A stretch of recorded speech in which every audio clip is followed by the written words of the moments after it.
Hi, Collective. So one of the things I wanted to come on here, remember when I asked you guys to send me questions of any form of topic you want me to talk about in this 10 minutes, short teachings. Now, I did get a lot of requests about how to develop your spiritual gifts, and unfortunately that cannot be covered in a 10-minute video. That's something that's going to be eventually on my YouTube as a workshop. Okay, guys, because there's a lot that goes into developing your spiritual gifts. This is a question from my beautiful client about Reiki. Is Reiki demonic? Okay. It goes hand in hand with Ouija boards, tarot cards. It's the same concept of what I'm going to be teaching, and I know I've already covered the Ouija board in one other short teaching. So let's talk about one of the biggest myths in the spiritual world. Is Reiki demonic?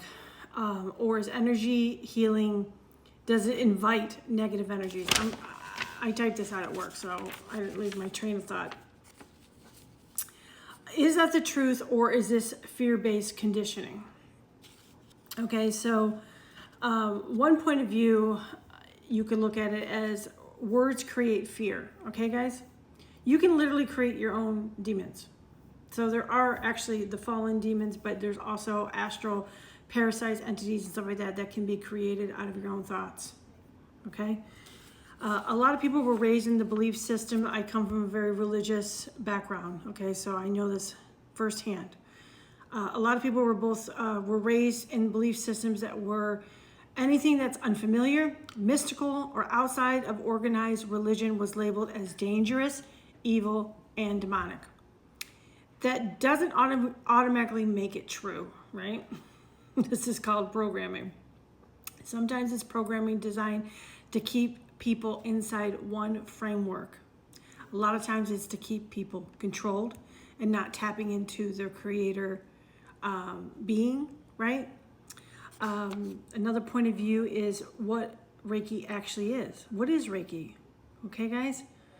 Reiki is a Japanese healing modality centered around relaxation, stress reduction, and channeling universal life force energy. It is not worship, it is not summoning spirits, and it is not inherently tied to any form of dark forces. Number 3, fear can become the lens, okay? If someone believes everything outside of religion is evil, then they'll interpret neutral experiences through fear. Okay? This doesn't mean that their feelings aren't real. It just means the interpretation matters to them. Okay? And this is where the creation of your own entities, parasites and stuff could come in. The key is discernment. Okay? Discernment still matters. Okay, so I'm a Libra, I keep things balanced, right? So here is the balanced truth of it all. Not every practitioner is aligned, okay? Ethical, emotionally, or spiritually clean. Just like therapists, pastors, coaches, doctors, leaders, some people carry unresolved energy, ego, manipulation, and poor intentions.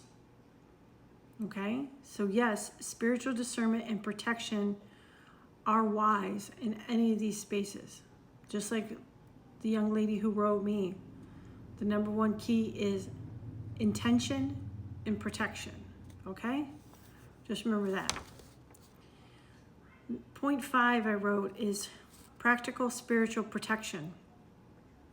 Before any session, you should always set your intention.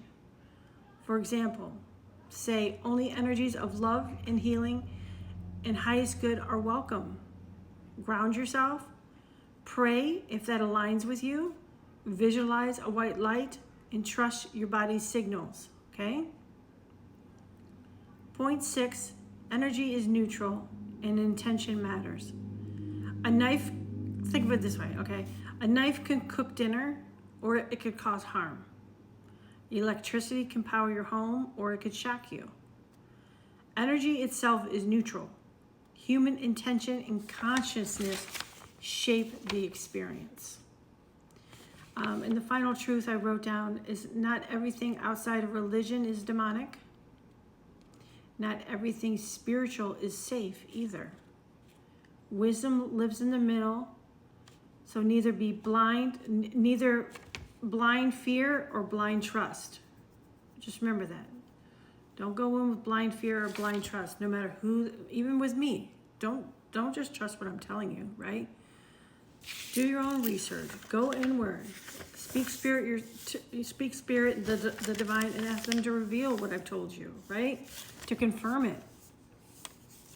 I mean, truly, guys, what it comes down to is building that relationship with you and the divine, learning spiritual warfare, and even before, everyone gets excited when they first awaken, right? They want to tap into their spiritual gifts. Well, the first thing to do is to work on, just like here, a clean energy, right? Cleaning out your auric field. It takes more than one meditation, guys. It takes more than one clearing. It takes time to do this stuff, to truly be ready. Then you have to truly learn about spiritual protection and warfare, because when you're doing ayahuasca and you're doing other plant medicines, or if you're trying to meditate, trying to astral travel, trying to do all these other remote viewing, all that stuff, you are dealing with astral parasites and entities in the astral plane as well. You have to learn discernment and learn how to protect yourself and know what to protect yourself from, because there are false light beings that will appear to be legit. So there is so much that goes into it if you really truly want to protect yourself and not get any form of attachment or possession could happen too. Okay, guys? So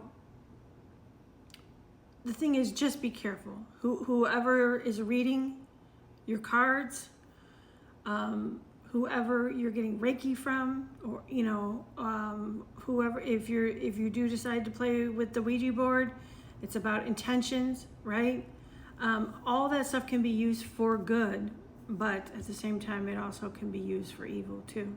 Okay, so just keep that in mind. The religious people, one of my teachings, I go through a list of the differences. They talk about, like not, burning incense and stuff like that, but then they burned incense, right? And they worshiped at an altar. There's a lot of things that are symbolic that are in the Bible that they frown upon in spirituality, but they in fact do the same in different ways within the Bible. Okay, guys? So a lot of Christians are not taught to truly read the Bible with discerning eyes.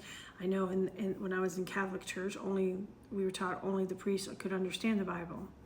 And then when I was born again Christian, yes, I was reading the Bible, but it was all by their version. Their interpretation is what I was guided to have the understanding. Okay? Until I started opening up. I already had gifts, and I already started seeing the contradictions when I was in church. That's probably why Spirit took me this route, right? So I could literally see people thinking that they're operating in the gifts of the Spirit when truly there was an attachment on them, and they were getting information from a familiar spirit, and that even includes the pastor. Okay, so just keep this all in mind, guys. Hopefully I'm going to tag her on here, and hopefully this answers your question. If anyone else has questions, or if you want me to do like a small teaching like this just to cover something quickly, I'll be happy to do it. Just send me an email to dualityangel7@gmail.com, and I will pick which one, or go down a list of the ones that I have that I feel that I can do this within 10 minutes. Okay, all right, guys, I hope you have a great rest of your night.